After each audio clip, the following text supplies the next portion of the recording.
Hello friends, आप लोगों का बहुत बहुत स्वागत है हमारे यूट्यूब चैनल ऑनलाइन ज्ञान में।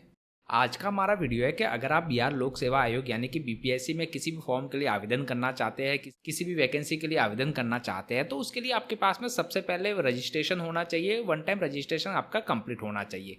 और अगर आपने ओटीआर वन टाइम रजिस्ट्रेशन नहीं कर रखा है तो आप किसी भी फॉर्म के लिए वहाँ पर अप्लाई नहीं कर पाएंगे। तो आपने भी अभी तक ओटीआर नहीं कर रखा है और आप अपने ओटीआर को प्रोसेस को करना चाहते हैं, तो इसको कैसे कर सकते हैं वो आज की इस वीडियो में मैं आपको बताऊंगा। तो सिंपली इसके लिए आपको क्या करना है, सबसे पहले आपको यहाँ पर bpsconline.br.gov.in के कैंडिडेट लॉगिन पेज पर आना है। इसका लिंक वीडियो के डिस्क्रिप्शन में आपको मिल जाएगा, वहाँ पे क्लिक करके आप डायरेक्ट इस पेज पर आ पाएंगे। यहाँ पर आने के बाद में हमको रजिस्ट्रेशन करना है, तो यहाँ पर आपको new registration one time registration आपको इसके ऊपर करना है क्लिक। यहाँ पे क्लिक करेंगे तो यहाँ पर आपको कुछ इंस्ट्रक्शन मिल जाएंगे डिजी लॉकर के लिए, आप उनको एक बार अच्छी तरह से पढ़ लीजिएगा। देन इसको आप करेंगे क्लोज करेंगे। देन यहाँ पर वन टाइम रजिस्ट्रेशन का प्रोसेस हमारा स्टार्ट हो जाएगा।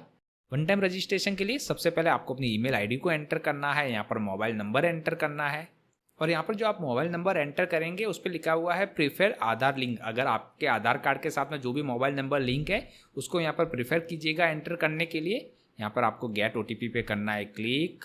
यहाँ पर भी हम करते हैं गेट ओटीपी, तो हमारी ईमेल आईडी और मोबाइल नंबर पे ओटीपी आएगा। ईमेल आईडी पे जो ओटीपी आएगा यहाँ एंटर करना है और मोबाइल वाला हमको यहाँ एंटर करना है। यहाँ पर हम करते हैं वेरीफाई ओटीपी। तो हमारी ईमेल आईडी और मोबाइल नंबर पे जो भी ओटीपी आए वो वेरीफाई हो गए। अगर आपको ईमेल आईडी पर कोई भी ओटीपी नहीं मिला है तो आपकी ईमेल आईडी में जो भी स्पैम मेल है, जंक मेल है, एक बार उसको आप चेक कर लीजिएगा। उसके बाद में यहाँ पर आप जो भी नया पासवर्ड सेट करना चाहते हैं उस पासवर्ड को एंटर करना है। वापस पासवर्ड को एंटर करके कंफर्म करना है। कैंडिडेट का जो नाम है वो एंटर करना है। कैंडिडेट के नाम को यहाँ पर एंटर करके वेरीफाई करना है।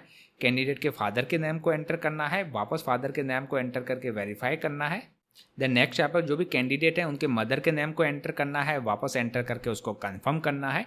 डेट ऑफ बर्थ को यहाँ से आपको कैलेंडर से सिलेक्ट करना है। वापस यहाँ पे डेट ऑफ बर्थ को कंफर्म करना है। आपका जो भी जेंडर है उसको आप सिलेक्ट कर दीजिए, उसको वापस वेरीफाई कर दीजिए।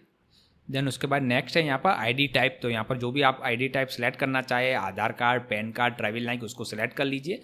हमने यहाँ पर आधार कार्ड को सिलेक्ट कर दिया। यहाँ पर हमको हमारे आधार नंबर को एंटर करना है। वापस आधार नंबर को एंटर करके वेरीफाई करना है।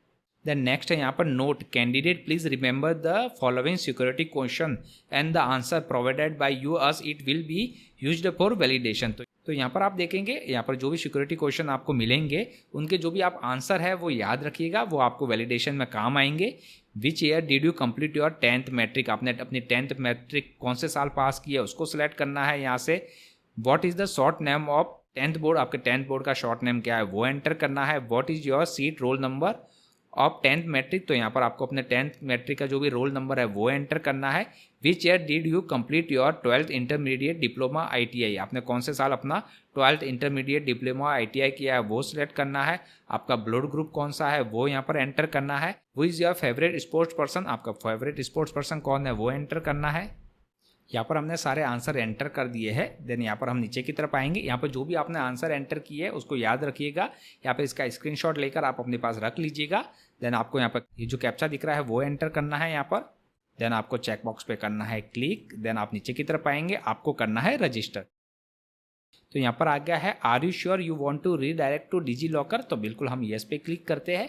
यहाँ से हम रीडायरेक्ट होंगे डिजी लॉकर पर। देन यहाँ पर आपको क्या करना है, अपने डिजी लॉकर में लॉगिन करना है। आपको अपने मोबाइल नंबर जिसके थ्रू आपने डिजी लॉकर का अकाउंट क्रिएट किया हुआ है, पिन नंबर एंटर करना है। अगर आपका डिजी लॉकर का अकाउंट नहीं बना हुआ है तो आपको साइनअप पे क्लिक करके आपको साइनअप करना है। आपको अपना मोबाइल नंबर एंटर करना है।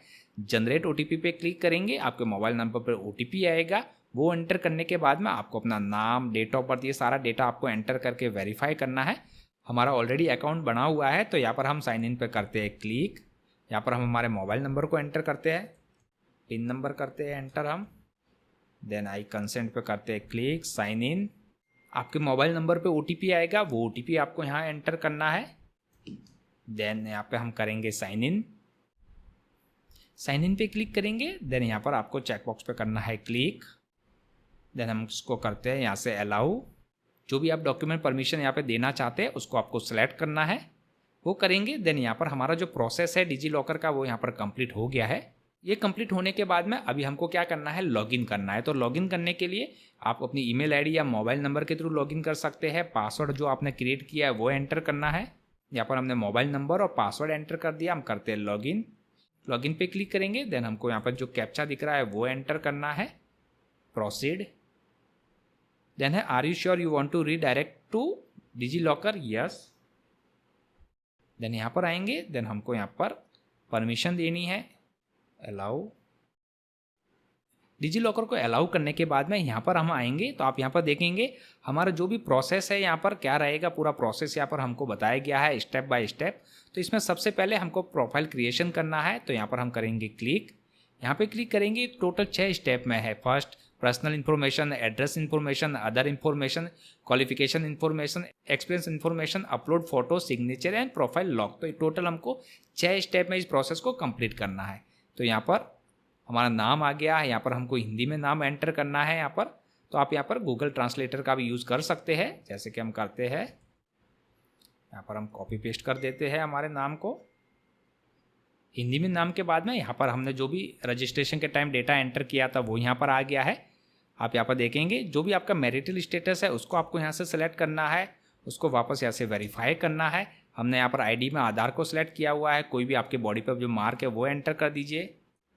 देन है have you ever change your name, कभी भी आपने अपना नाम को चेंज किया है तो येस पे क्लिक करना है, अदरवाइज आपको नो पे क्लिक करना है। देन उसके बाद नेक्स्ट है are you a citizen of India, क्या आप भारत के नागरिक है, तो यहाँ पर आपको येस या नो पे क्लिक करना है। Then is your father a permanent resident origin of state of Bihar, क्या आपके पिता बिहार राज्य के स्थायी मूल निवासी है। अगर आपके जो पिताजी है वो बिहार के मूल निवासी है तो आपको येस पे क्लिक करना है, नहीं है तो आपको नो पे क्लिक करना है।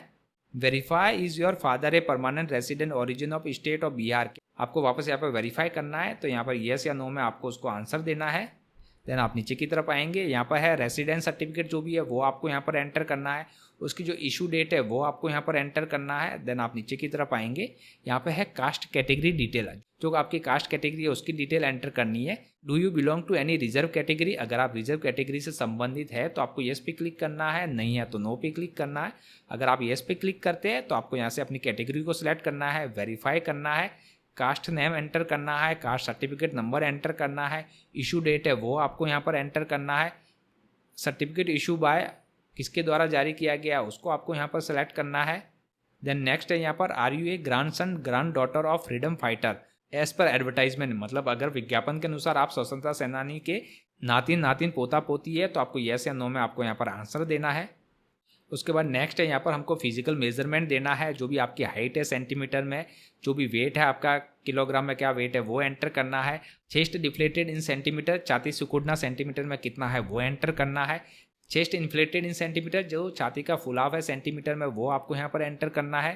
देन नेक्स्ट है दिव्यांगता संबंधित विवरण, are you person with disability, अगर आप दिव्यांग है तो येस पे क्लिक करना है, आपको यहाँ पर डिटेल को एंटर करना होगा अपने दिव्यांगता के बारे में, अगर नहीं है तो सिंपली आपको नो पे क्लिक करना है। देन यहाँ पर है स्पोर्ट्स डिटेल, अगर आप मेगावी खिलाड़ी है तो आपको येस पे क्लिक करना है, अगर नहीं है तो आपको नो पे क्लिक करना है। एक्स सर्विसमैन है तो आपको येस पे क्लिक करना है, आपको अपनी सर्विस की यहाँ पर डिटेल एंटर करनी होगी, नहीं है तो आपको नो पे क्लिक करना है। अगर आप एनसीसी कैडेट है तो आपको येस पे क्लिक करना है, उसकी डिटेल एंटर करनी होगी, नहीं है तो सिंपली नो पे क्लिक करेंगे। अगर आप गवर्नमेंट एम्प्लॉई है तो आपको येस पे क्लिक करना है, डिटेल एंटर करनी है, नहीं है तो आप नो पे क्लिक करेंगे और आपको करना है सेव। हमारी जो फर्स्ट स्टेप है पर्सनल इन्फॉर्मेशन की वो कंप्लीट हो गई है, सेव हो गई है, यहाँ पर ग्रीन टिक आ गया है। नेक्स्ट हमको सेकंड स्टेप एड्रेस इन्फॉर्मेशन यहाँ पर एंटर करनी है, तो यहाँ पर है फादर परमानेंट एड्रेस, पिता का स्थायी पता क्या है उसकी पूरे एड्रेस को आपको यहाँ पर एंटर करना है। जो भी यहाँ पर आपको परमानेंट एड्रेस एंटर करना है फादर का, जो भी यहाँ पर कॉरेस्पोंडेंट एड्रेस है वो एंटर करना है। यहाँ पर हमने पूरे एड्रेस को एंटर कर दिया, हमारा जो परमानेंट और जो कॉरेस्पोंडेंट एड्रेस है वो सेम है तो हमने चेकबॉक्स पे क्लिक कर दिया। अभी हम करते हैं सेव। सेव करेंगे तो हमारी जो सेकंड स्टेप है वो भी कंप्लीट हो गई है। अभी हमको थर्ड यानी कि अदर इन्फॉर्मेशन पे आना है। यहाँ पर है हमको अदर इन्फॉर्मेशन देनी है, अदालती कार्रवाई, आपराधिक कार्रवाइयों का विवरण हमको यहाँ पर देना है। क्या आपके विरुद्ध किसी न्यायालय में कोई अभियोजन लंबित है, अगर है तो इस पे क्लिक करना है, अदरवाइज नो पे क्लिक करना है। क्या बार काउंसिल या मेडिकल काउंसिल या एसोसिएशन या अन्य व्यावसायिक संस्थान द्वारा अनुशासनात्मक या इसी तरह की कोई अन्य कार्रवाई शुरू की गई है, अगर है तो यस पे क्लिक कीजिए, अदरवाइज नो पे क्लिक करना है। क्या आपके विरुद्ध सरकारी अर्ध सरकारी संगठनों द्वारा कोई अनुशासनात्मक कार्रवाई शुरू की गई है तो यस पे क्लिक कीजिए, अदरवाइज नो पे क्लिक करना है। क्या आपके खिलाफ कोई कोर्ट केस दायर किया गया है? अगर किया गया तो यस पे क्लिक कीजिए, अदरवाइज नो पे क्लिक करना है। क्या बीपीएससी, यूपीएससी या अन्य पीएससी या किसी अन्य संगठन द्वारा आयोजित परीक्षा चयन के लिए वर्जित या काली सूची में आपको डाला गया है? तो इस पे क्लिक कीजिए, अगर नहीं है तो नो पे क्लिक कीजिए। देन नेक्स्ट है यहाँ पर पुरस्कार, पदक, छात्रवृत्ति आदि का विवरण। अगर आपको इनमें से किसी में कोई पुरस्कार, पदक, छात्रवृत्ति मिली है तो उसका विवरण एंटर करना है। अगर नहीं है तो सिंपली आपको सेव पे क्लिक करना है। सेव पे क्लिक करेंगे तो हमारी इधर इन्फॉर्मेशन जो थर्ड स्टेप है वो भी कंप्लीट हो गई है। नेक्स्ट क्वालिफिकेशन इन्फॉर्मेशन स्टेप 4, यहाँ पर हम आएंगे तो यहाँ पर हमको हमारी जो भी क्वालिफिकेशन डिटेल है वो एंटर करना है। तो सबसे पहले यहाँ पर हम क्लिक करेंगे 10th मैट्रिक की। तो 10th मैट्रिक का जो भी नेम ऑफ क्वालिफिकेशन क्या है वो एंटर करना है आपको। यहाँ से सब्जेक्ट क्या था वो यहाँ पर एंटर करना है। आपका स्टेट कौन सा राज्य से आपने पास किया है, बोर्ड यूनिवर्सिटी का नाम, क्वालिफिकेशन स्टेटस क्या है, पास है या फिर अपेयरिंग है, क्वालिफाई जो भी है वो एंटर करना है। क्वालिफिकेशन कंप्लीटेशन का डेट क्या है, एग्जाम अटेम्प्ट कितने आप प्रयासों में किया गया है, कितने मार्क्स आपको प्राप्त हुए हैं, सीजीपीए में था या अंक में था, जो आपको एंटर करना है। टोटल मार्क सीजीपीए कितने थे वो आपको एंटर करना है। प्रतिशत यहाँ पर आ जाएंगे। नंबर ऑफ एकेडमिक मंथ कितने थे वो यहाँ पर आ जाएगा। क्लास ग्रेड कौन सा था वो यहाँ पर आ जाएगा। मोड कौन सा था वो यहाँ पर आ जाएगा। कंपल्सरी सब्जेक्ट क्या थे वो आपको यहाँ से एंटर करना है। उसके बाद जो ऑप्शनल सब्जेक्ट थे वो यहाँ पर आ जाएंगे। रोल नंबर क्या था आपका, ईयर ऑफ पासिंग क्या था, वो सारी डिटेल आपको यहाँ पर एंटर करनी है। यहाँ पर हमने हमारे 10th क्लास की पूरी डिटेल को एंटर कर दिया। इसको हम करते हैं ऐड करने के बाद में नेक्स्ट यहाँ पर हमको हमारे 12th की डिटेल को एंटर करना है। यहाँ पर हमने हमारी 12th की डिटेल को एंटर कर दिया। इसको भी हम करते हैं ऐड। ये करने के बाद में वापस आपको यहाँ पर नेक्स्ट, आपने ग्रेजुएशन कर रखी है तो आपको यहाँ पर ग्रेजुएशन की डिटेल को एंटर करना होगा। हम करते हैं ग्रेजुएट पे क्लिक, ये डिटेल हम करते हैं एंटर। यहाँ पर हमने हमारे ग्रेजुएशन की डिटेल को भी पूरा एंटर कर दिया है। इसको हम करते हैं ऐड।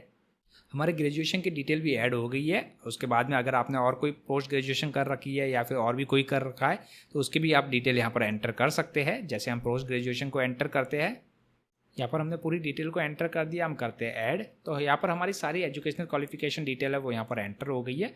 अगर आपसे लगता है कि इसमें कोई गलती है तो यहाँ पर एक्शन पे क्लिक करके आप एडिट भी कर सकते हैं इसको हम करते हैं यहाँ से save. Are you sure you want to save the qualification information? Confirm करेंगे तो यहाँ पर हमारी 4th स्टेप क्वालिफिकेशन इन्फॉर्मेशन भी कंप्लीट हो गई है। नेक्स्ट हमको यहाँ पर एक्सपीरियंस इन्फॉर्मेशन एंटर करनी है। अगर आपके पास में कोई भी एक्सपीरियंस है तो आपको येस पे क्लिक करके उसको एंटर करना है। नहीं है तो सिंपली आप नो पे क्लिक कीजिए। आपको सेव पे क्लिक करना है। तो यहाँ पर हमारी जो 5th स्टेप है वो भी कंप्लीट हो गई है। अभी हमको last step 6 upload photo, signature and profile lock पे करना है क्लिक। तो यहाँ पर पहले हमको हमारे लाइव फोटो को कैप्चर करना है। तो कैप्चर लाइव पे आप क्लिक करेंगे। इसके रिगार्डिंग यहाँ पे सारा इंस्ट्रक्शन दिया हुआ है तो एक बार आप इसको अच्छी तरह से पढ़ लीजिएगा। हम करते हैं कैप्चर लाइव फोटो पे क्लिक। 5 सेकंड में यहाँ पर कैमरा ओपन हो जाएगा। यहाँ से हम करते हैं सेट इमेज पे क्लिक। तो यहाँ पर हम चूज फाइल पे करते हैं क्लिक। यहाँ से हम इंग्लिश सिग्नेचर को करते हैं सिलेक्ट। सिग्नेचर हमारा इंग्लिश वाला यहाँ पर आ गया है। फिर हिंदी के लिए हमको यहाँ पर एंटर करना है। उसके लिए भी जो भी क्राइटेरिया है ऑलमोस्ट सेम है। इसको हम करते हैं सिलेक्ट। तो हमारा यहाँ पर हिंदी में भी सिग्नेचर आ गया। हम करते हैं यहाँ से सेव इसको। तो यहाँ पर हमारे सिग्नेचर यहाँ पर इमेज अपलोड हो गए है सक्सेसफुली। चेकबॉक्स पे क्लिक करके आपको सबमिट एंड लॉग प्रोफाइल पे करना है क्लिक। यहाँ पे क्लिक करेंगे तो यहाँ पर एक बार आप वेरीफाई करने के लिए बोला जा रहा है कि आप चेक कर लीजिए आपने जो भी डेटा फिलअप किया वो सही है। तो हमारे हिसाब से सही है तो इसको हम करते हैं कन्फर्म। तो जैसे ही कंफर्म करेंगे हमारा जो OTR का प्रोसेस है वो यहाँ पर कंप्लीट हो जाएगा। हमारा जो OTR का प्रोसेस है, रजिस्ट्रेशन का प्रोसेस है, वो तो यहाँ पर कंप्लीट हो गया है। अब कभी भी कोई भी न्यू एप्लीकेशन आएगा तो यहाँ पर आपको न्यू एप्लीकेशन पे क्लिक करना है। यहाँ पे क्लिक करेंगे तो जो भी ऑनगोइंग यहाँ पर रिक्रूटमेंट होगी, एप्लीकेशन होगी, वो यहाँ पर आ जाएगी। देन यहाँ से आप किसी भी एप्लीकेशन के लिए आवेदन कर पाएंगे। तो इस प्रकार अगर आप भी बिहार लोक सेवा आयोग यानी कि BPSC में 1 टाइम रजिस्ट्रेशन OTR करना चाहते हैं तो इस प्रकार बहुत ही आसानी से आप कर सकते हैं। अगर आपको ये वीडियो हमारा अच्छा लगा तो प्लीज़ हमारे वीडियो को लाइक कीजिए, कमेंट कीजिए, शेयर कीजिए। Thank you very much.